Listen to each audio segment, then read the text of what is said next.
Another week of the Meiji Yasuda J1 League is upon us, almost into the final stretch of the season, and the Marinos are looking increasingly unstoppable, leading the way in the title race. The pressure's mounting on everyone else as time starts to run out. We've got it all for you on the J1 League Goal Zone. All teams on the schedule: Kawasaki up against Gamba with a relegation fight in Iwata that saw Jubilo taking on Vissel. The Antlers were up in Hokkaido for their game, and the Marinos were on the road to play Cerezo in Osaka. Kawasaki's poor run of form continued as they fell to Cerezo last time out. Just one win in their last 6, and the pressure is on to defend their title. Faced with Gamba now, they'd be looking to turn things around, with the away side coming into this one with their 4th straight loss in a row on the road. Machino's gone for a run, and the ball is hoisted over to him. Damião's in the middle. If Machino can get a quality in, he does so! And there's your first goal of the game. And it's the two Brazilians who link up. And it was an entirely predictable move, wasn't it? Long before the ball was played to Machino, it looked the obvious pass. It was played beautifully. And when Machino collected, there was only one man to aim for in the box. It was Leandro Damião, and he finished very smartly.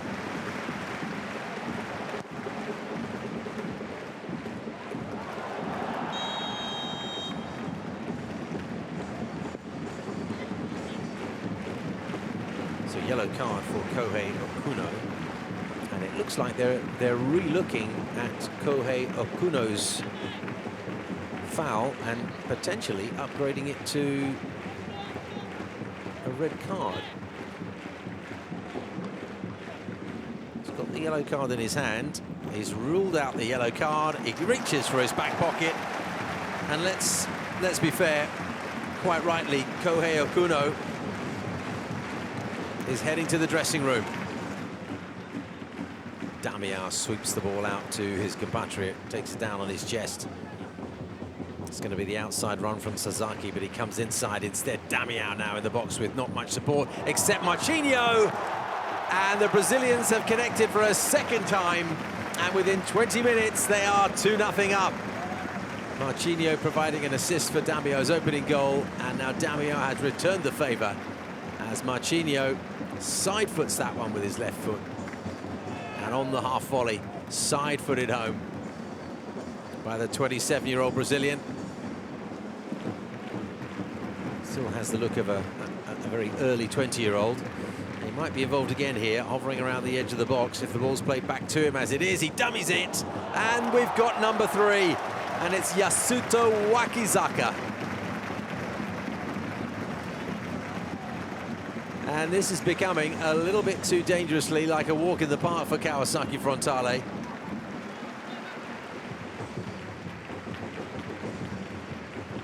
Waiting for an opening, and here it comes, and it's Damião who heads the ball down, as all footballing textbooks say you should.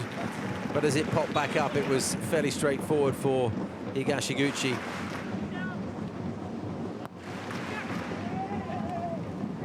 Bicycle kick. Oh! They're 4 up. For a moment, I thought Higashiguchi had made a quite miraculous save. What a strike it was. Oh, beautifully executed. Akihiro Tanaga.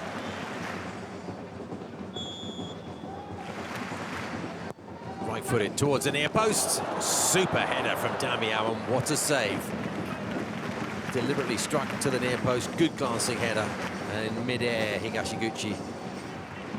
Tachibanada. Damião lets it run. Opportunity. What a save again. This time denying Dayatono. And Higashiguchi's pulled off 2 quite outstanding saves in the last few minutes. That's time. 4 first-half goals. More than enough to grab the points for Kawasaki Frontale.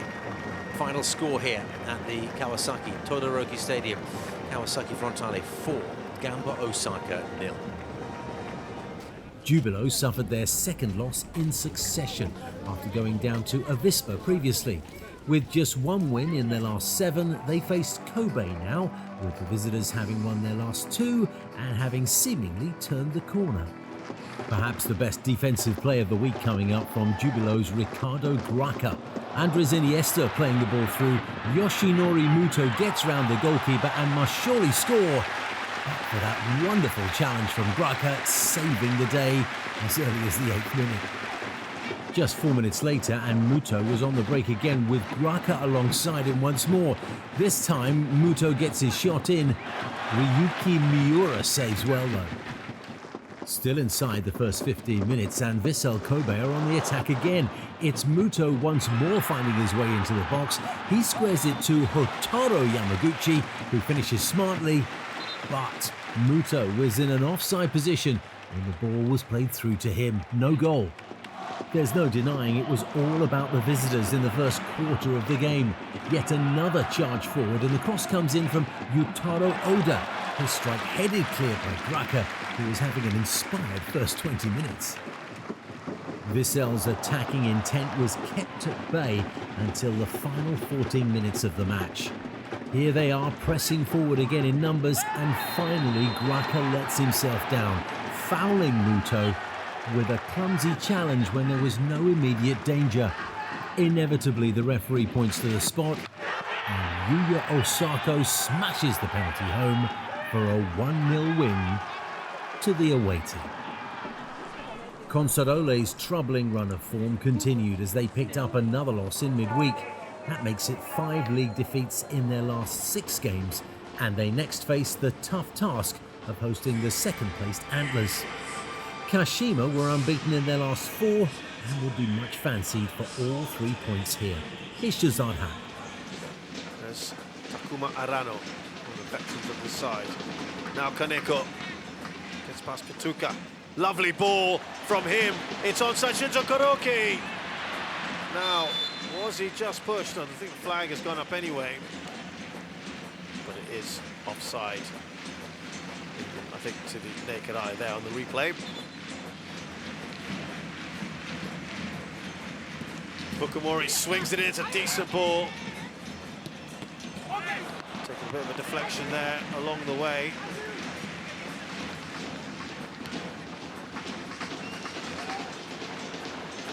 Now Arthur Kaike, the angle is not in his favour. Goes across the goal as the only thing he really could do is that the first save. Finally seen, it is. Now Pituka. Final chance, perhaps. Oh, going for the spectacular, difficult indeed for Anzai. And that brings us to the end of this match, which has seen very, very little in terms of proper goal scoring opportunities. And it ends here at the Sapporo Dome. Hokkaido Consadole Sapporo 0, Kashima Antlers 0. Yeah, the result is logical because we got 3 goals the last game. That was one of the target, not getting goals today. But of course, we wanted to play more offensive. But we suffered also with our strikers. It's not easy to compensate the loss we have in our offensive positions. And at the end, then we have the draw with 0 goals. 3 straight games without defeat for Grampus, and they were looking to extend that streak at home against Shimizu. The visitors had managed just 1 win from their last 9 and might find the going tough in Nagoya. We pick up the action with less than 40 seconds on the clock. Nagoya's Mateus Castro pulls the ball back to Leo Silva, who's beautifully positioned to have a go with his right foot, and he cracks that one against the upright. 2 minutes later, and more good work on the right-hand side from Castro. His cross finds Yoichiro Kakitani, who couldn't get quite as much on his header as he would have liked. Just after the quarter-hour mark, and Mateus involved again, playing a 1-2 with Kakitani, who makes a really strong run into the box. His shot gets the merest of touches from the goalkeeper, sufficient to push the ball wide. After that string of early chances, Nagoya then gave the ball away in their own third just 4 minutes later. It's picked up by Teruki Hara, whose drive forces Langerak to dive away to his right-hand side to place some important fingertips on the ball. Encouraged by that, 7 minutes before half-time, Shimizu came forward again. Carlinhos Jr. making a run down the left-hand side. He picks out Kenta Nishizawa, and that's a beautiful strike that this time Langerak could do nothing about. Into the second half now, and Nagoya giving the ball away again in a dangerous area. Eventually it falls to Nishizawa's left foot, who looked to curl that one inside the far post, and he wasn't too far away. 19 minutes left now, and Nagoya's Hiroyuki Abe plays in a delicious left-footed cross into the danger zone. Shinosuke Nakatani's there first, but his delicate flick can only make contact with the upright. 3 minutes left now, and as Takeru Kishimoto breaks down the right-hand side, Nagoya's Yutaka Yoshida is desperate to stop the visitors going 2 up. Too desperate as it turned out. That's a straight red for him. And so now playing against 10 men and with 8 additional minutes of stoppage time, Shimizu managed to pick up another. Thiago Santana bursting down the left-hand side, checks further left. His shot takes a deflection at close quarters. That confounds Langerak in goal, and the visitors end up with all 3 points. Sanfrecce had suffered a second loss in 3 games and would be eager to shake off the slump as they returned home to play Shonan. Their opponents had been on a good run of form lately, no defeats in their last 4 and working their way out of the drop zone. And Shonan, wearing white, weren't averse to trying the odd shot from distance. Here in the 14th minute, Koki Tachi gets the ball outside the box, but diving away to his right at full stretch, Keisuke Osako gets a hand to that one. Yoichi Naganuma also tried his luck from distance at the other end of the field, running past a couple of defenders to sting Kosei Tane's hands. 4 minutes before the break, Teiyo Hiraoka tried to show everyone how it's all done, but he was also denied, Osako tipping that one over the bar. Into the second half, and perhaps time to try from slightly closer range. Ryo Takahashi pulls the ball back for Masaki Ikeda, and just a few steps inside the penalty area, he finishes smartly with the side of his foot. 1-0 up then, and Shonan were looking for more. Satoshi Tanaka with a positive run towards the penalty area. Yusuke Segawa with the shot that was well blocked by an advancing Osako. Looking for the equaliser, an in-swinging corner from the far side finds a massive humanity at the near post and the far. Evidently no fouls, the ball gets bundled over the line, and we're back on level terms.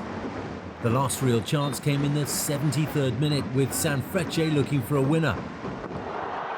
Gakuto Notsuda driving in the free kick, and quite how that one didn't go over the line. Even with the help of replays, it's hard to tell. A point apiece.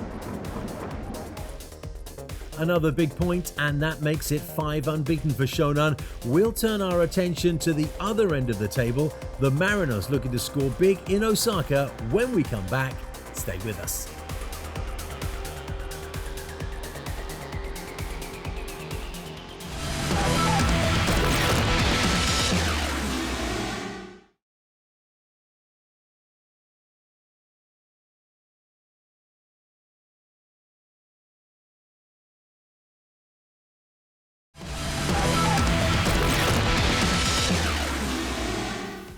A warm welcome back to the J1 League Goal Zone. More goals coming your way with 4 more games before we wrap up this round. So let's head to Urawa for our next contest.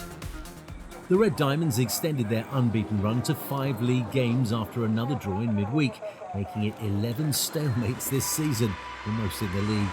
They'd need to turn those into wins if they wanted to move out from mid-table, starting with this one against Tokyo. Desperately keen to break the deadlock nice and early then, Urawa started well.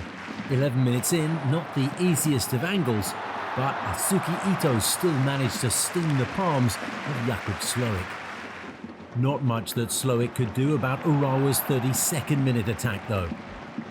A strong run from Yusuke Matsuo down the left-hand side He pulls the ball back from the byline, and with an almost empty net to aim at, let's face it, he nearly missed. Minutes from the break and 37 yards out. Ooh, Matsuki just clipping the post. Urawa, having brought a 1-0 lead into the second half, made it 2 in the 50th minute. Ito driving one home past Slowick from 28 yards. But there was still some time left for Tokyo to make a difference. In the 65th minute, Leandro put this one onto his right foot. Shusako Nishikawa pushing that one away at a comfortable height. This would be Urawa's day. With 20 minutes left, Moberg combined nicely with Etaro Esaka. Tomoaki Okubo finishes smartly. Urawa win by 3-0 in front of their home fans. Cerezo, on a string of 3 unbeaten, were back at home to play the leaders Yokohama in this round. It wouldn't be easy to claim a positive result against the Marinos, who were on a 6-game winning streak and looking to widen their lead at the top of the table. 3 options to his right, nobody to his left. First time cross in. Oh, it's a good save, but it's not going to be good enough.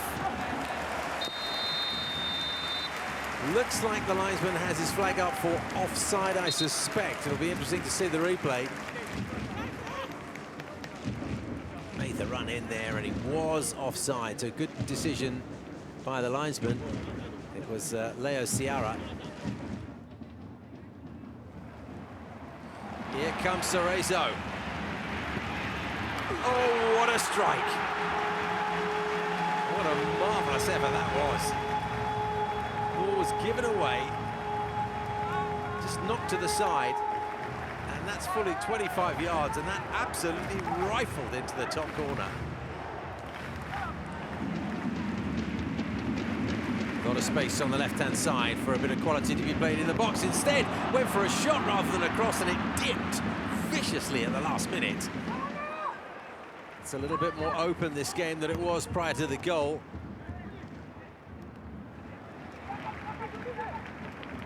Good work from Leo. Oh, it's Elba, I should say. He's got past the man. Now can he pull it back from the byline? And an absolutely vital interception. Back post. And that's Leo. There's been a few decent bicycle kicks over the past few days in the J1 League. Yamanaka throws the ball down the line. 26 is Jean-Patrick. Oh, plays it beautifully into the danger zone, and it's finished very nicely by the substitute Adam Taggart. A goal made from the substitutes bench. And Adam Taggart finishing nicely. So 2-0 to Cerezo Osaka. Lopez knocks it on. Right-footed shot, fumbled by the goalkeeper, and that could well be a penalty. Yeah, the referees saw a challenge that prevented the follow-up after the ball bounced off the goalkeeper's chest. Oh, it's so hard to say, it really is. And really the conclusion has to be that with the decision on field being a penalty. And he's given a red.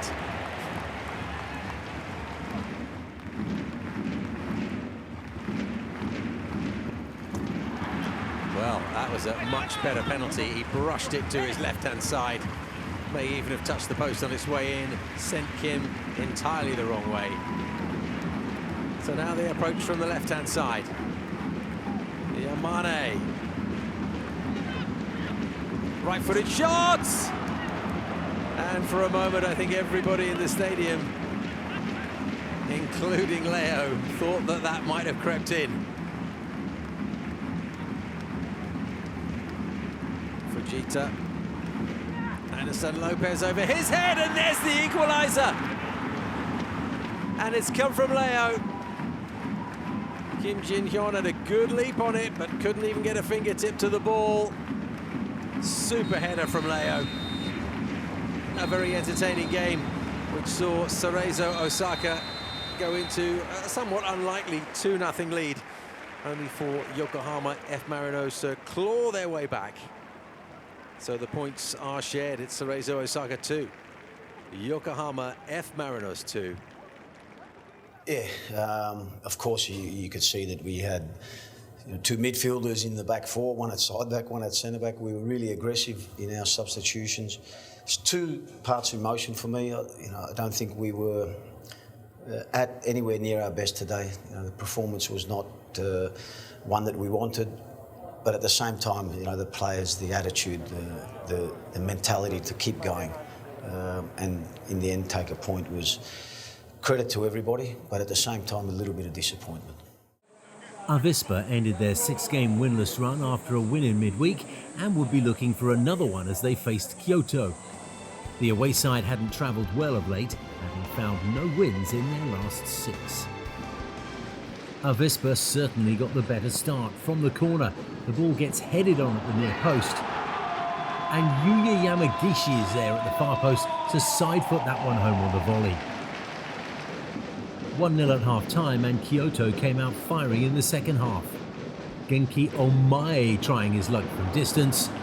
Not too much trouble for the goalkeeper. On 65 minutes, Avispa certainly should have gone 2 up. A good cross from Hiroyuki Mei. Lukian stretching that right leg of his out, but he can only hit the post, with the goalkeeper stranded out of position. 14 minutes left and Kyoto pushing for that equaliser. From the corner, a good header from Shogo Asada, but Takumi Nagaishi gets down well. Last chance saloon for Kyoto in the 97th minute. The loose ball falls to Peter Utaka. He gets his shot off. That's deflected out for a corner. And Avispa take all 3 points. Sagan had suffered a second loss from their last 3 games as they went down to Kobe last time out. That was their first defeat in 9 home matches, so they'd be hoping to respond here against the Kashiwa side who'd lost their last 3. Glenn Mascarenas has your commentary.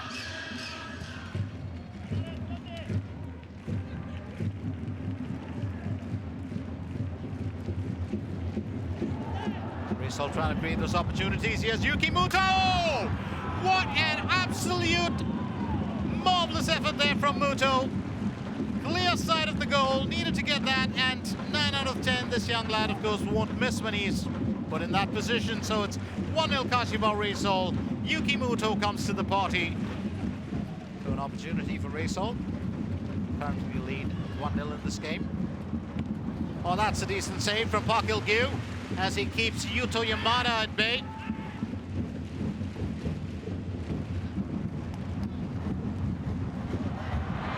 Oh, what an opportunity to knock that in!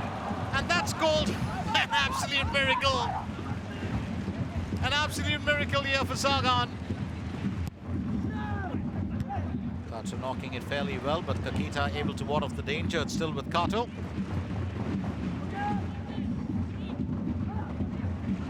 Decent enough delivery there. There could be a shot here, and that goes past the away post. Opportunity missed, but Dodi gets behind it. And that's full time. What a joy here for Kashiwa Rizal. It's been 4 years in waiting for them to pull off a win here against their Tosu counterparts, and they finally do it, and it's been a good one for them. It's Sagan Tosu 0, Kashiwa Rizal 1. Match week 21 results for you then. Kawasaki back to winning ways after beating Gamba 4-0. A third straight win for Kobe in Jubilo, while the Antlers were held to a goalless draw in Sapporo. Shimizu taking 3 points on the road against Nagoya, while the Marinos dropped points in Osaka after finishing 2-2 against Cerezo. The leaders Yokohama still keep their place at the top of the table then with a 5-point lead over Kashima. Kawasaki made up some ground with their win and stay in third on 37 with a game in hand. Kashiwa move into 5th on 33 points, dropping Cerezo to 6th and behind by a point. Urawa climb into the top half of the table, they're now 9th on 26. Nagoya slip into 11th, just a point off the Reds, with 3 teams sitting behind them all on 24 points. 3 good showings by Kobe and they're now in 16th on 20, tied with Shimizu. Jubilo, after 3 straight losses, now take last place. That's a wrap of this edition then of the J1 League Goal Zone. We hope you've enjoyed all of the action. My name's Steve Dawson, and we'll see you next time.